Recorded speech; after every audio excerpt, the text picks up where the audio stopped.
The next item on the agenda was to be a informational item from Mile High Racing and Entertainment. We have since been informed that they would rather not make their hearing or their information public at this time. Is that correct? So what I'm going to do is I'm just going to relate a little bit of information. We were contacted, when I say we, the city, was contacted by Mile High Racing and Entertainment. They have plans for expanding the uses of the racetrack, that they came to us, and it was myself and Mr. Flannery and Ms. Salazar were in the meeting. They said that they had a plan to expand what they were going to do at the racetrack. And we informed them at that time that that would need to be something that would come before the council. And we then set up this meeting. At first, we were going to do an executive session because we thought there was some proprietary information that might have been involved.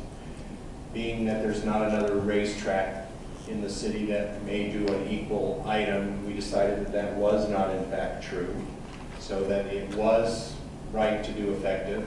The reason that they came to us was the last time they tried to expand their operation, they went directly to the press without coming to council, and we were caught by surprise the same way. So they did what we requested of them. If they were going to do any expansion, they would come to council first and advise us. So that's what they did. They did not want to do it in this particular public setting. But I wanted the public to know what in fact they had brought forward. And correct me if I'm wrong, Mr. Flannery, they did say they were going to be making some kind of a public statement later in the month. I don't, something like that. Mr. Mayor, members of council, I'm not entirely sure what their timing is in regard to making any kind of official announcement. I do know that the Denver Post is doing an article on this and have contacted our staff, our PIO staff, Heather Grady, in regard to this topic. So there obviously is some public information that's being discussed, and that a news media is probably going to be doing an article on the upcoming constitutional ballot measures. Okay, thank you.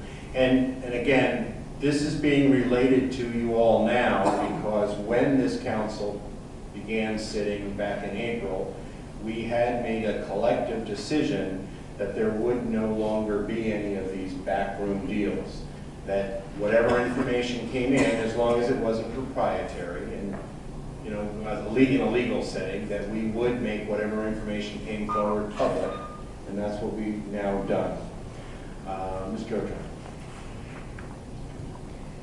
The first thing I'd like to say is that this will be, first of all, a statewide vote, which it has not. Those attempts have not passed in the recent past. Secondly, we have an ordinance that the citizens voted on. Was it a charter amendment? Yeah, it was a charter amendment, yes.